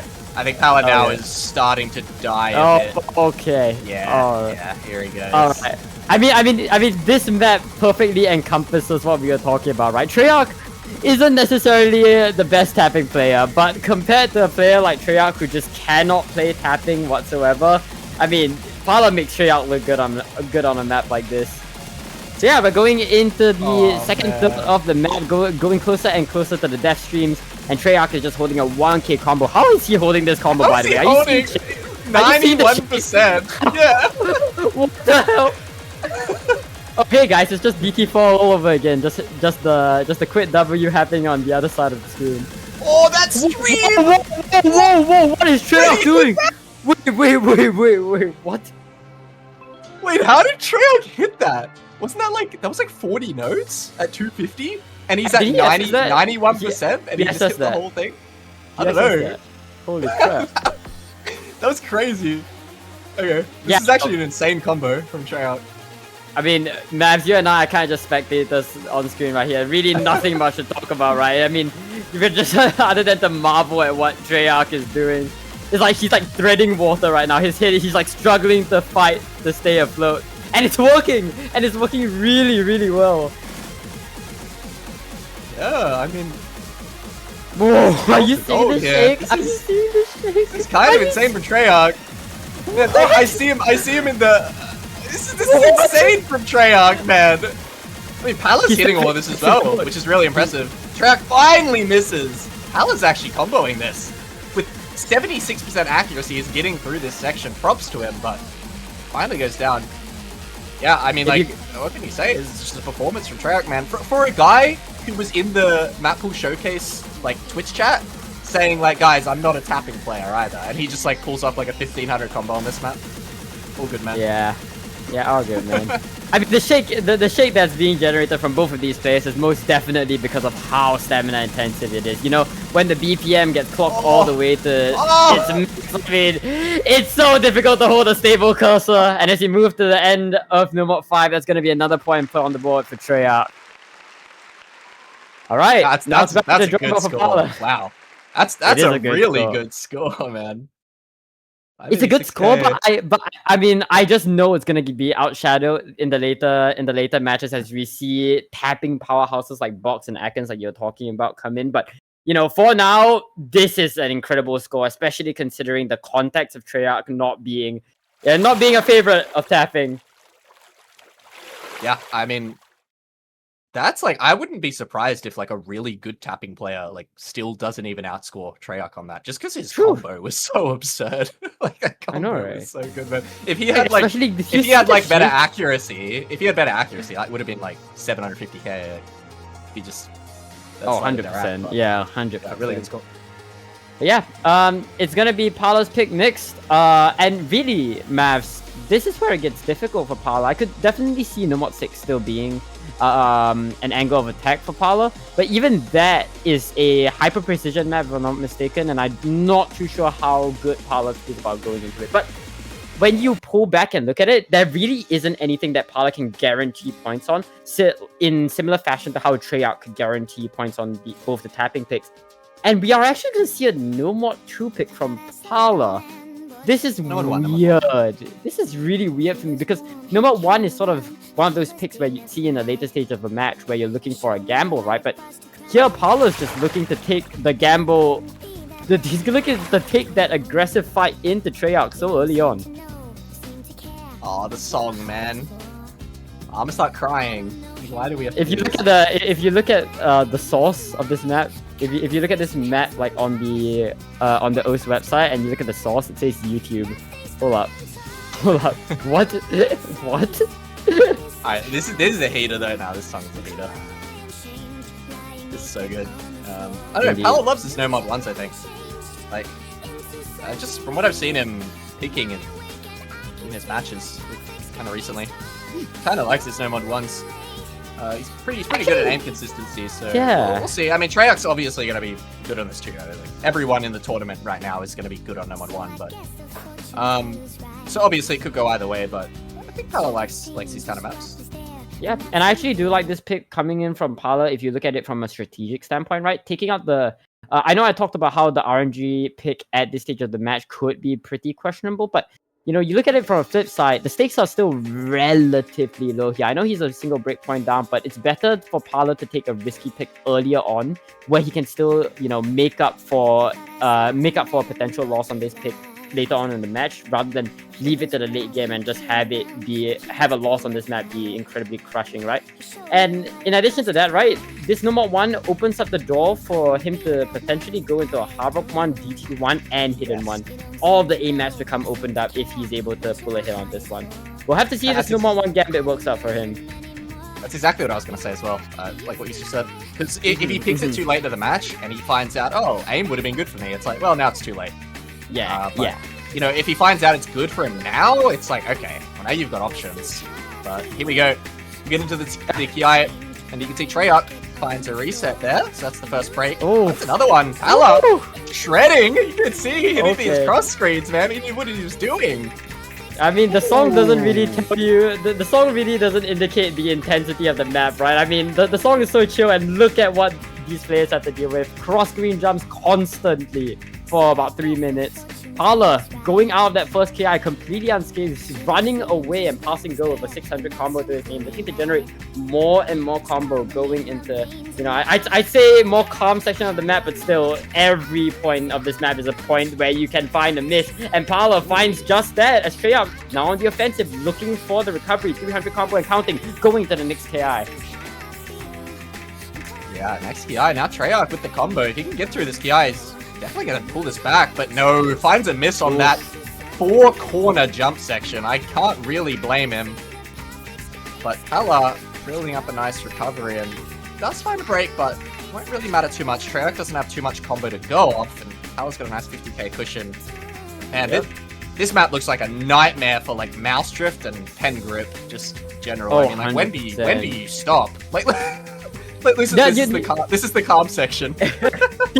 people oftentimes don't like when we talk about stamina and tournament maps, right? People don't often think about the right hand stamina test. Yeah. And I feel like in a lot of number ones in this tournament in particular, it's just been constant stamina tests for your right hand. Because it's just constantly going back and forth, and you need to be aiming at the edges of your playfield throughout the entirety of this map. So really cannot blame these players if we get to see them shake going into the latter half or the latter quarter of this map. Treyarch finds the miss, and Pala is just going to continue to perpetuate this score lead towards that left side. Last quarter of the map, and I mean, still a 99% act. Might find the miss, but that's just so much of a cushion, as you mentioned before, right, Mav, that he's generated over his adversary.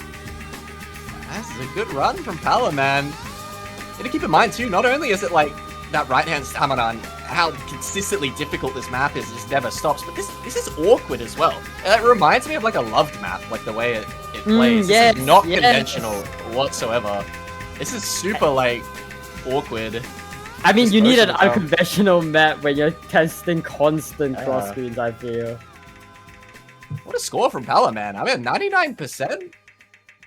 Pulls in almost a 500k. So that's a pretty damn good score with how consistently hard that is. Cross screens kind of the whole way through. And, okay, he had 99%, and then he hit 50 100s in the last. Get a load of this notes. guy. Get a load of this guy. He went from 99 to 98.2 in the last 20 combo. Oh, good Pala. All good. I'll give Pala. And you know what? Mavs, I think this is a really, really good number one pick because of how much information. I mean, yes, Pala got a point, but the benefits of winning this number one grow exponentially larger when you think about it in the context of the board state, right? Now Hidden 1 is open to him. I think Hidden 1's a very, very... it's like, imagine we took the aim of number 1 and then made it even more awkward. I think that's the best way to describe it, and could definitely be a great pick for Pala going into his next pick. But as I say that, Treyarch is instantly gonna go into the DT4. I believe this is like speedy ult. I think it's time to blow. Yeah, it is sort of speedy control ult style, but the worry I have is that it is AR 10.5 for Pala. I genuinely don't know like how well he handles this approach rate. Like, we'll have to kind of see. I'm actually like not really sure myself how well he can handle the approach rate, but in terms of the like control ult, both of these players are going to be very, very good on something like this. It's kind of just the approach rate is the question mark for me for Pala, because this type of map on 10.5 is no joke, man. Like, this isn't the same thing as playing your generic DT1 on AR 10.5. It's like, okay, you can get through it, you can combo it. This on 10.5 is like, you have to be able to read really fast AR to play something like this. Yeah, because like it's not very telegraphed, right? There's a lot of flowing patterns that you need to be comfortable on the AR on in order for you to get combo. And Pala in the early sections of the map is already showing signs of struggle as Treyarch. I mean, 97% act. I don't know. I don't want to call it, but you know, it seems as though one of these players is not like the other. Yeah, I mean, say that. See, Pala looks good on like hitting the patterns, I think. But he's just hitting 100s. It seems like just reading discomfort. It's reaction. He's reactionary. Like, he's not reading the patterns. He's just reading the circles. Yeah, it seems like he's going maybe a little late, hitting those 100s. But I mean, he's comboing. See, he's got the skill set for a map like this. Does find the drop, unfortunately, and Treyarch just looking more comfortable overall. Just trying to miss himself, but I mean, the accuracy and the combo, it's already just too much. We're halfway, and Treyarch has double Pala's score. Yeah, I think your call, Maps, was definitely on point, right? Pala just can't seem to be able to deal with the AR 10.5. And I think that's something very interesting to note. I mean, the high AR reading is definitely something that I didn't really think about going into a pick like this, but it seems to be more than prominent enough to trip a player like Pala up on this map. And with that, I think Treyarch just So, I find it difficult to believe that Treyarch just has so many free picks in this finals round. I mean, it seems as though at every avenue, Treyarch is constantly slamming Pala out. So really, Pala needs to up his game and try to survive until the later games to find a point of attack. What is even happening on this map, by the way? Space Stream was absurd. I know, right? I mean, like, yeah, I know, right? this map is really hard, man. Like, the score from Treyarch is pretty great as well. Pala doing his best, but it's just, unfortunately, like, this is the kind of map you would usually see played at, like, AR 10.3 in a 20 setting. And I feel like if it was at 10.3, Pala would have had a way better time on it. But just unfortunately, that just is so hard, like, to play at that AR. And, Really Treyarch nothing you can do about handles that. it really well. Remus. Yeah, and with that win on DT4, I am interested to see if DT1 becomes something that's viable for Treyarch to go into, right? Because DT1 is the exact same BPM coming in, not BPM, pardon me, the exact same AR coming in at 10.5, and it's also a very, very fast map. It's mapped at double time, so it's 150 on the sheet, but I'm pretty sure it's 300 BPM when mapped out. So could be interesting to see Treyarch pick into the Pala map. But yeah, we'll have to wait and see for that to come. And with that, I think Pala just goes for a hidden one here, right? I mean, he could alternatively go for a control angle, but I think against a player like Treyarch, who's very gifted on control as well, might be a bit too risky for his liking. Yeah, it's rough, because like, usually in this scenario, I would say No Mod 3 is like a pretty good angle for Pala, but Treyarch is like one of the scariest No Mod 3 players that is still left in the 20. So it's kind of rough, and he does go hidden one, so your call there was right. He's going to stick to the aim, which is what worked out for him on No Mod 1. Alright. I'm very, very excited to see a pick like this. I do believe that this was pulled in OWC one year. I believe it was like OWC 2024 Grand Finals. It was also a hidden one there. And this is a Captain 1. This is a Captain 1 map, so you know, a lot of standard aim, a lot of standard tournament aim. Gonna be a lot of weird, awkward aim, I do believe. I mean, it's slider to circle aim, so it's the kind of map that really throws a boon in your aim momentum. So it's not constant jumps, but there's a lot of momentum breaking on a map like this. And when you throw hidden into the mix as well, getting consistency becomes all the more difficult. Yeah, I mean, something very notable as well with this map is the fact that this one is 260 BPM.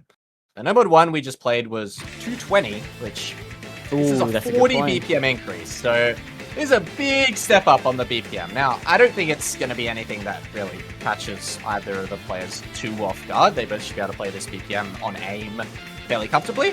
But, you know, it's a little bit different to that No Mod 1 being that much BPM higher. So we'll see if that affects the players at all. And Treyarch early on is actually finding a lot of struggles. The chain miss, it's dropped a lot of accuracy. It's actually not looking that comfortable.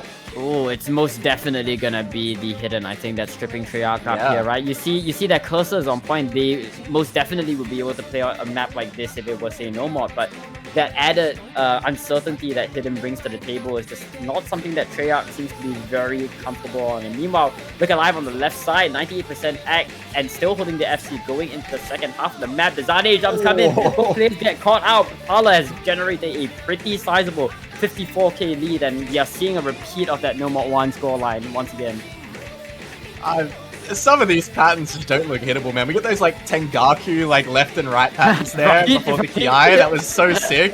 You can see like these patterns here as well, just the constant anti-aim, and oh my god. Yeah, I mean like this is tough at 260 as well. Pala handling it quite well. But, yeah, with hidden too. Like Treyarch just unable to really get anything going. Pala's looking quite good on this. Yeah, Pala's looking extremely confident, and I mean, we saw this exact same feat. We saw Pala pull off this exact same feat last round as well, with Absolute Zero as the hidden one. Just Pala's consistency on aim and hidden aim in particular is so difficult to beat. Definitely one of the best, definitely one of the best players in general on a skill set like this, rivaled by only someone like, say, Box or something.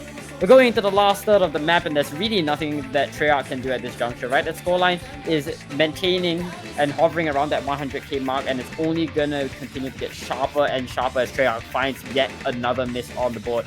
400 combo and counting. There's really not much to say anymore. Yeah, I mean, I think this one is already over, but how far can Pala go? I want to see if he can get through any more of these really hard sections. Oh, no, the anti-aim catches him off guard. I mean, that's kind of a really brutal pattern. But, yeah, I mean, this is still a great score from him. I don't think there's a world... Yeah, Trev brings us back, unfortunately, unless we see a monumental fumble from Pala. It would be a record-breaking fumble. I don't think it would happen, but... Oh, man! These patterns are disgusting! I don't mean it in, like, a bad way. It's just, holy... How do you combo this map? I know, right?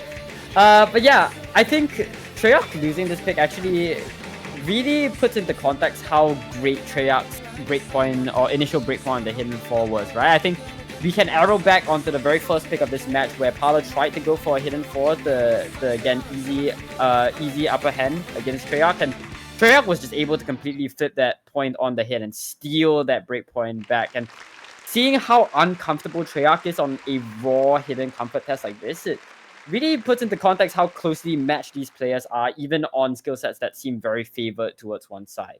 But I just mentioned the hidden control map, and we're getting into a hard rock.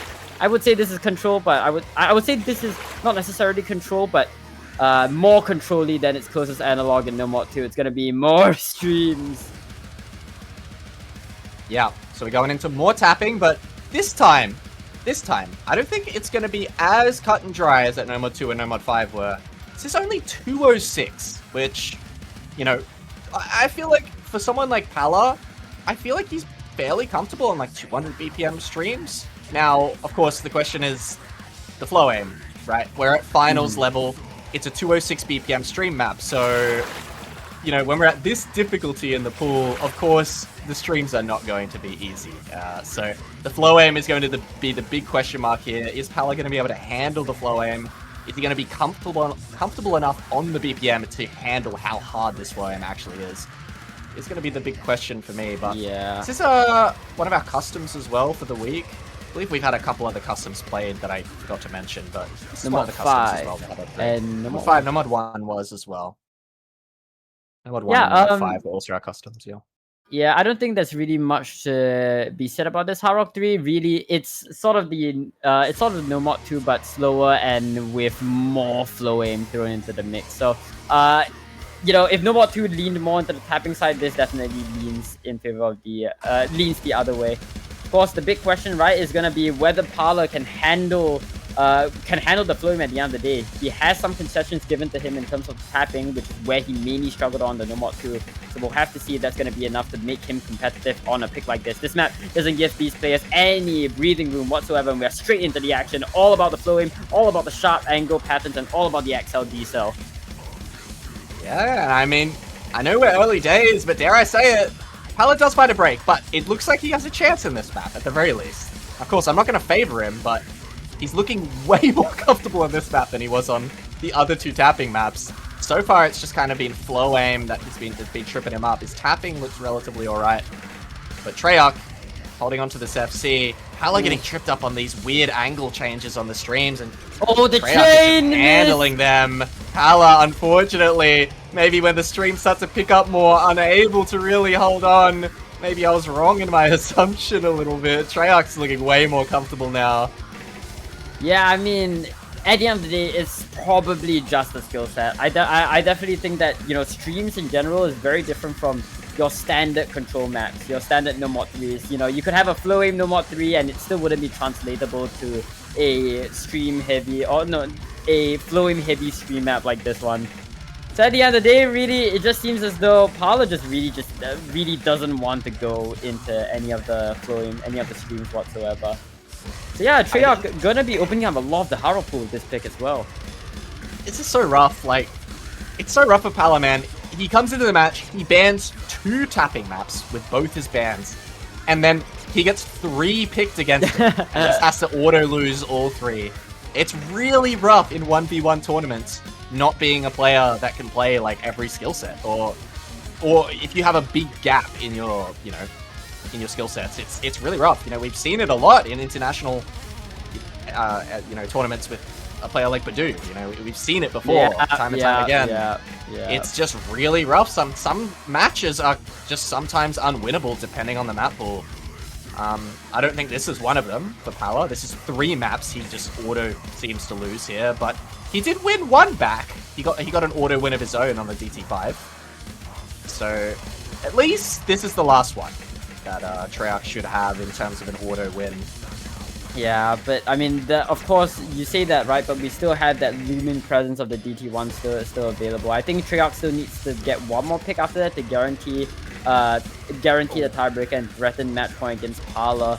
But you know, Pala needs to find some angle in. And the thing is that really isn't a lot of options with such a crushing victory on the Hard Rock, on the Hard Rock 3 or this Hard Rock 3.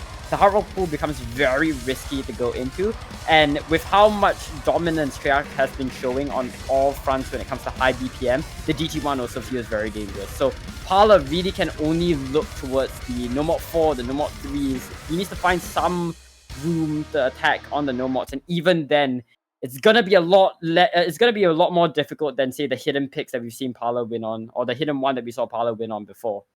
I think I will say though, obviously like this was obviously a Hard Rock map, but the Hard Rock factor on this, I don't think really was a factor. I think if this was no mod, I think Treyarch still would have crushed Pala on this map. I think Hard Rock 1 is actually a really good pick for Pala, because that map as well, I think, is pretty similar to No Mod 1 in the sense that it's also 220 BPM, but it's also just non-stop and it's exhausting aim, like constantly for the whole map. Very similar in vein to the No Mod 1. I actually think that Hard Rock 1 is going to be a really solid pick for Pala after winning the No Mod 1 and the Hidden 1 pretty convincingly. I think it's a pretty good angle for him. For Treyarch, I think, like you said, the DT1 is going to be a good pick for his next pick, but I don't think there's any tapping in that DT1, if I recall correctly. I actually think Pala might be able to play that. Yeah, I think... So it might not be as cut and dry. It's not as cut and dry, definitely, right? But it's AR 10.5 and it's also 300 BPM when you boil it down. Like, it's so difficult. Yeah. It's so difficult to make a case, right? But it's gonna be back to the drawing board for Pala, and we have to see what angle he decides to play into. And you were right on the head. Hard Rock 1 gonna be the next pick coming in from Pala, probably looking to bounce off, the No Mod 1 into Hidden 1 momentum train that he's got going. This map is... Holy crap. There's a couple maps in the pool this week. They just don't give you any room to breathe, and this one might be the biggest, offender of that. This is non-stop, man, and, as I just mentioned, the upside for Pala is that this is also 220, which is what the No Mod 1 was, and he looked so good on that. This is as similar as you can get, really. And yeah, I think this is a good pick. I mean, honestly, after what we've seen from the previous 2 AIM maps, I favor Pala on this. Yeah, I think it's very easy to give Pala the upper hand on a point like this, right? I think they've shown so much proficiency on a bunch of aim consistency picks thus far, and I don't think they're looking to slow down anytime soon. Welcome to Warcry. This is, I believe, from a custom map by Melon Boy from the OS World Cup 2024 semi-finals. I believe was either No Mod 1 or Hard Rock 1 there. I'm not too sure. You're gonna have to fact check me on that one. But of course, the main skill set of this map is gonna be 220 BPM constant jumps. You have a bit of finger control thrown into the mix, given how many 5-note bursts, how many 3-note bursts are littered throughout this map. But of course, it's gonna be a big stamina test for both your left and your right hand. Yeah, map is pretty cool as well for Hard Rock 1. Pretty cool song. And early on, you can see Treyarch finds the early miss, but Pala does trade it back. So there is still room here for Treyarch. Things are neck and neck early on. 100 combo apiece, quarter of the way through. And as you can see, I think the right hand stamina is going to become an issue because this is the whole map. It actually doesn't stop. I don't think it ever stops. Both players find another reset there and we're still neck and neck. But yeah, I'm going to see if we see any strain as we start to get deeper into this map. Yeah, most definitely, right? I think it's going to take some time for some action to hit the screen, especially given how Pala's not holding the early combo lead against Treyarch whatsoever. Treyarch doing actually a very, very good job pacing against Pala on the map in the earlier stages of this map. But of course, nothing really much to say, right? We can't really time ourselves to any of the verses or any of the KIs on this map when the entire freaking map is a KI. albeit we are getting into a bit more flow aim, a bit more of these wide angle jumps coming to attack these players, and Pala is in fact going to lose quite a bit of accuracy, but Treyarch loses a combo, and that's going to be big, as Pala is now looking to widen the gap further and further and squeeze out as much of a score lead as he can on the board right now. Going into the second half of the map, and the jumps are only going to continue to get bigger. We're going into the corner jumps right here, we're going into bigger, and Pala is just going to continue to hold. Pala's aim is looking crispy today, man. Treyarch's missed like 5 times, and Pala is still going. He is looking locked on the aim. Like I said, he seems to love his aim consistency. It's one of the few players that can kick into aim maps and have be favored on them, it seems, which is very rare for a lot of tourney players. Look at 850 combo on this map, and deep into the map as well, not off the start. He's done this at like the halfway point, and he's continuing the combo. With how much strain this map gives you on your right hand, this is insane combo to get deep into the map. So incredibly difficult. And with the Hard Rock as well, right? The smaller CS just constantly being a looming threat throughout the entire map. Pala finally goes down, but that's a 900 combo lead that he generated against Treyarch, and Treyarch only has 400. 500 to his name. That scoreline is shifting towards the right side, but it's not going to move fast enough. I mean, there was so much drain time during this map, so I mean, the fact that there is not enough time for his combo of this magnitude to make a difference is really testament to just how well Pala did throughout this map, throughout the entirety of this map, how consistent he was. And with that, Pala making all of the aim picks look like decisive sweeps, not something that you see from many players in the tournament. Yeah, it's never the case. Like, I rarely ever see a player be like, yeah, I'm the goated aim player, and they just pick every aim map in the pool and make all of them look convincing. That usually doesn't happen, because aim is supposed to be accessible. Most players can play aim really well, and usually they make it like at least pretty close. I mean, in saying that, Treyarch did make that kind of close towards the end. He got a pretty big combo, but at like the 3/4 point in that map, it was looking completely over. And I mean, it was. So, Pala, I mean, I wonder if that maybe scares Treyarch away. I don't think it should scare Treyarch away from looking at the DT1. I still think it's probably a really good pick for him, but I wonder if that scares him a little bit. And he does go for the Hard Rock 4. Ooh, okay. The Hard Rock 4 coming in. So really, we're just seeing Hard Rock into Hard Rock into Hard Rock. And I do believe you're right about that one. It is going to be a tech pick. It's going to be a song by Zenjez coming in. And you know, if you look at the map, it's Op and Osu, 0PP and Osu, one of the front runners when it comes to modern tech mapping, known for very, very unique slider shapes, very, very unique concepts and ideas in all of his maps. And this map is most definitely no different. A lot of awkward aim to be had in tandem with the sliders. And when you throw Hard Rock in it, you know, following some of these slider ticks are going to be pretty rough. We'll have to see how it goes. Yeah, and as we build up into this map, just a quick thank you to our sponsors for the Oceanic Cup. Of course, we have Wooding giving away 3 keyboards, Yuki Aim giving mouse pads, and Pulsar giving mice for the top 3 winners of the tournament. So thank you again to the sponsors of the tournament. But getting into this Hard Rock 4 now. Tech is something we haven't really seen be picked so far in this match. And the closest thing to Tech we've seen was the Hidden 3, and you really can't call that Tech, but here we go. Getting into the PI, Pala's coming in with a slightly bigger combo. Treyarch trailing just behind, and it really could flick at any moment if Pala finds a miss. But yeah, this map is pretty hard, man. This map is so volatile, especially when you tag the Hard Rock alongside it, right? The smaller CS just constantly getting any sort of consistency on a map like this all the more difficult. But as it stands right now, both players are still neck and neck with the combo. Treyarch holding a accuracy lead, but Pala holding the combo lead right now. And we move into the second quarter of the map with the combo still intact. Slight leniency, slight leaning towards Pala, but that is still not going to be enough to make any sort of meaningful difference. Still very far out of the field right now. With that, Treyarch is still trailing. I mean, what are we doing? Oh, Pala! Oh! The trades come out. I mean, I can't believe how long they both held that combo through that really difficult section, and now we get to even harder sections here. These kick slider streams are just kind of relentless. And Pala's finding slightly more misses than Treyarch, which is going to give him a very small score lead, but no, finds the miss. And that swings it right back, but Pala misses again! And we're halfway, we're at the break, and they get to see the scores. These players right now are staring at the side of their screen and they see it's a 3,000 point difference and neither of them have any combo. Oh my goodness. And it's a long break as well, right? And on a map like this, you cannot afford to show any sign of weakness in your cursor.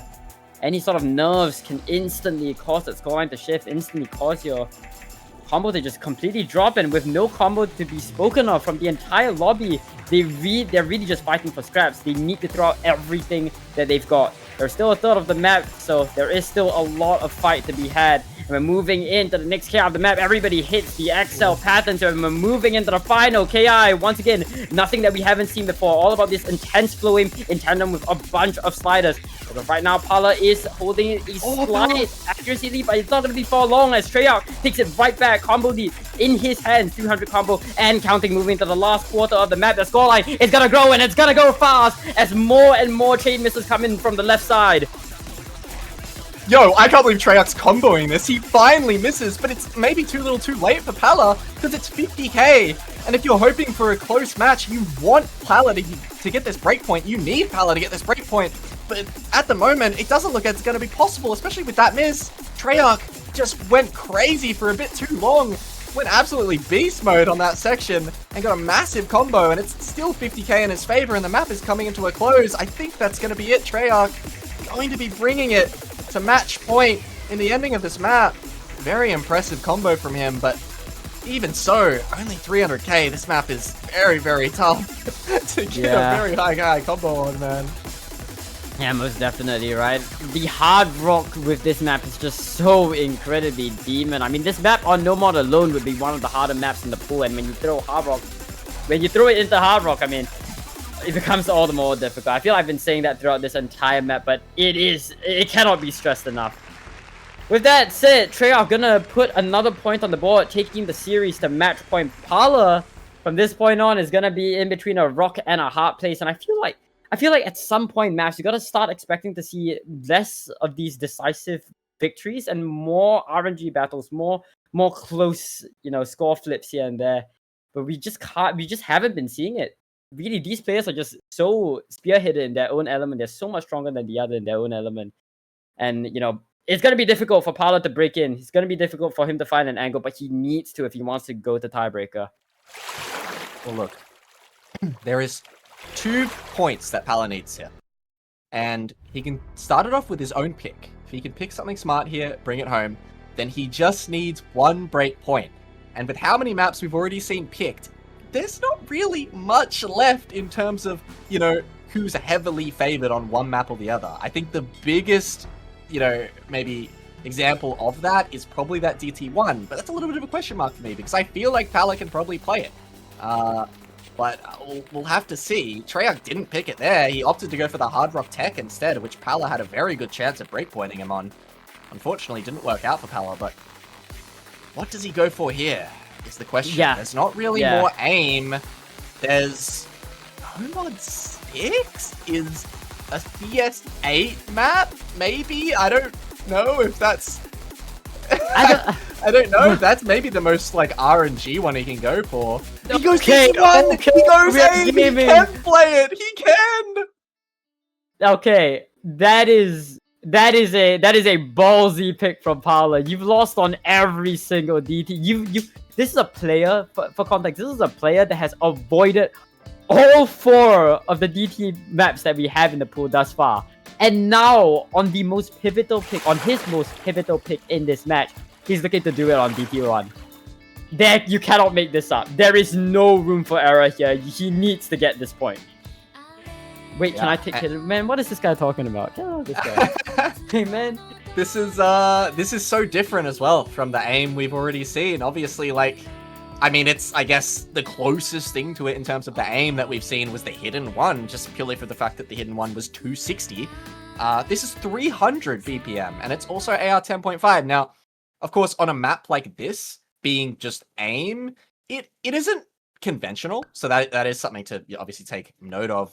The AR 10.5 isn't going to be as easy to play as it is on, something that's really, really conventional, but it doesn't have anything too crazy or too weird. It is kind of just aim, and I don't think there's, any tapping in it. So, of course, the no tapping is going to be, bode well for Pala, and there's nothing too crazy for the approach rate to trip him up, so I feel like he should play this quite well, but is he going to play it better than Treyarch is the question. He needs to, if he wants to have a chance of taking this to tiebreaker. Yeah, it cannot be a question for Pala here, right? It needs to be a statement. Early sections of the map, Treyarch is going to hold a slight accuracy lead over Pala, generating a slight score lead, but I mean, with a map as... Is this map even long? How long is this map? The stats aren't on screen. Hold up. This map is about 3 minutes long, so, not the most amount of legroom for these players, but for what it's worth, with how fast DT scorelines can shift, any miss is going to be pivotal when it comes to determining who emerges victorious right now. And we're still going to the map, and everybody's just holding this tug of war. It's going to take a while before we see some action on the scoreline. The map is only going to continue to build up until that moment. As of right now, 500 combo and counting, and Pala's going to be the first one to succumb. Treyarch going to instantly take the high ground, generating a very, very large scoreline, but he's not going to get far with it. Finding the miss, and with that, we're back on even footing. Oh, Pala again. But thankfully for him, Treyarch did find that miss, and that it was necessary. Pala, there's still time here. He has a very, very small ACK lead, and now, with that miss from Treyarch in, what you could call a free combo section, that's going to bode really well here for Pala. Of course, this is all still very missable, but this is going to be good for him. He's starting to pull back this score lead very, very slowly, with about a 70 combo advantage. Accuracy neck and neck, but no, finds a miss. Treyarch now with a chance to pull away. And this is starting to look scary as Pala finds another reset. Treyarch now could just take this home and close it out 7-4 if he really locks in, but it's going to be a miss that's going to be necessary for Pala to bring this back. It needs to happen soon from Treyarch.